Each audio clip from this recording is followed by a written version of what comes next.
In today's video, we'll be going over how you can get a little bit of a taste of the newly released Hitman 2. The Prologue is available for free on the PlayStation Store right now. Also, the official nominees for the Game Awards 2018 have been revealed. I want to go over what games are in contention for Game of the Year, and I definitely want to hear your guys' thoughts on whether or not you agree with the lineup. Also, a very notable horror franchise will be making its way over to the PlayStation 4, and it looks like it'll be coming sometime in 2019. PUBG has its official PlayStation 4 release date confirmed, and we've also got the official release date of the PlayStation 4 version of Subnautica. More on that at the end of this video. First, Hitman 2's Prologue is available for free right now on the PlayStation Store. I talked a lot about how I thought Hitman 2 was really going under the radar. Hitman is a very storied franchise, and we have the latest entry in Hitman 2. I think one of the issues was there was some damage done to the franchise with Hitman 2016. I actually thought that game was very, very good. However, it seemed like a lot of gamers were hesitant of checking that game out because of its episodic release pattern. Hitman 2 fixes that up,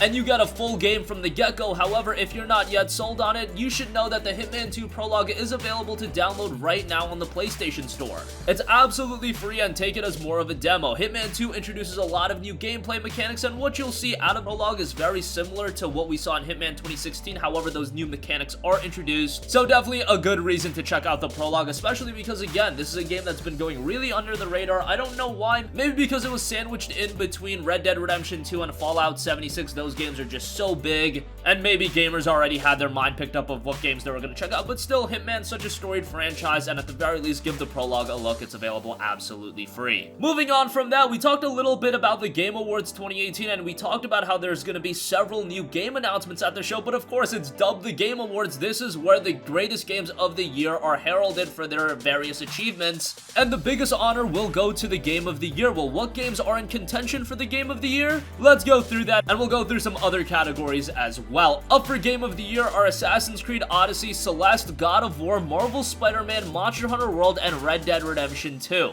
Now, I actually have a couple of issues with this. While we are a PlayStation channel, I would probably include Forza Horizon 4 as a game that really deserved that recognition for being a contender for Game of the Year. I thought that game was so good, and sure, not everyone is a fan of racing games, but that game was really the pinnacle of racing games this generation. I thought it definitely deserved a nomination for Game of the Year, and honestly, a game like Assassin's Creed Odyssey, it's yet another Assassin's Creed game. I'm kind of surprised how the Assassin's Creed games seemingly get nominated for Game of the Year every year. I thought Assassin's Creed Odyssey was a good game. Was it Game of the Year good? I don't think it was anywhere near that at all. The other games on this list I would definitely agree with. God of War, Celeste, Marvel Spider-Man, Monster Hunter World, Red Dead Redemption 2, all of those games are self-explanatory, and I think they do deserve a mention for being Game of the Year. AC Odyssey is the one that really does push me away. Celeste is a game that not a lot of people played, probably. However, if you did actually play that game and you're even remotely a fan of platformers, you probably would agree that it does deserve a nomination in that regard as well. A couple of other awards. Best Ongoing Game, we have Destiny 2, Forsaken, Fortnite, No Man's Sky, Overwatch, and Tom Clancy's Rainbow Six Siege.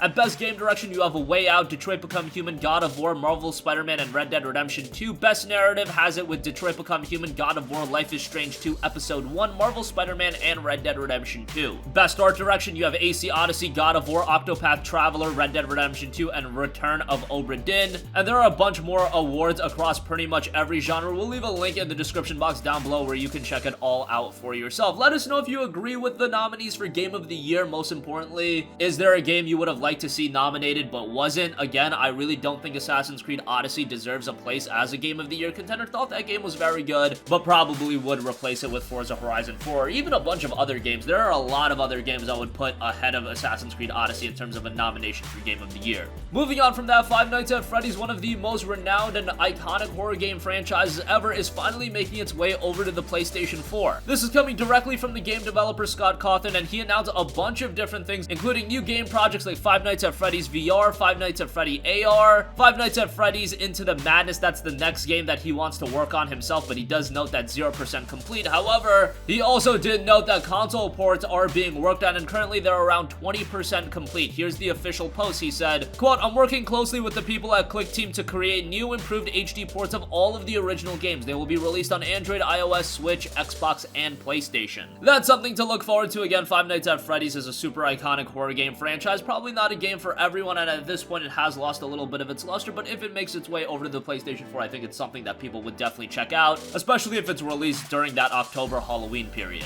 Moving on from that, we talked a lot about how PlayerUnknown Battlegrounds was coming to the PlayStation 4 in December, and it's finally been confirmed on the PlayStation blog that the game will be officially launching on December 7th. It was also confirmed that the game will be priced at $29.99. That's for the disc edition. There's a Looters digital edition. That'll also be $29.99, and then you have the Survivors digital edition, which will include the base game, an event pass, 2300 G coin pack, and 20,000 BP. And then you have the biggest edition, the Champions digital edition, which will include the base game, the event pass, 6,000 G coins, and 20,000 BP. I've mentioned it quite a bit in recent videos, but I really do think PlayerUnknown's Battlegrounds has peaked. I still think it coming over to the PlayStation 4 will make some sort of an impact, but not nearly as much as if it was to, say, be released a year ago. At this point, I think the Battle Royale genre has been clearly defined, and if you want it, you're probably going to play Fortnite. If you want a paid game, you're probably already playing Call of Duty Black Ops 4. PUBG is definitely its own experiences, and it has its own nuances. I just don't think it's going to be the blockbuster success like it was on PC, and even on Xbox One, it had a large level of success. But still exciting to see that game coming over to the PlayStation 4 on December 7th. Also coming in December will be one of the highly touted survival games on PC, and that is Subnautica. It was announced on the official Subnautica page, and here's what it said. Quote, "The wait is nearly over. Subnautica is coming to PlayStation 4 on December 4th, 2018. You will be able to buy Subnautica digitally or on a physical disc. If you are in Europe, physical disc sales will start 3 days later on December 7th. The post continues and it concludes with, quote, "Thank you to everyone that pushed us to release on PlayStation. Your tweets, emails, and other messages were instrumental in bringing about the decision to bring Subnautica to consoles. We are grateful for your patience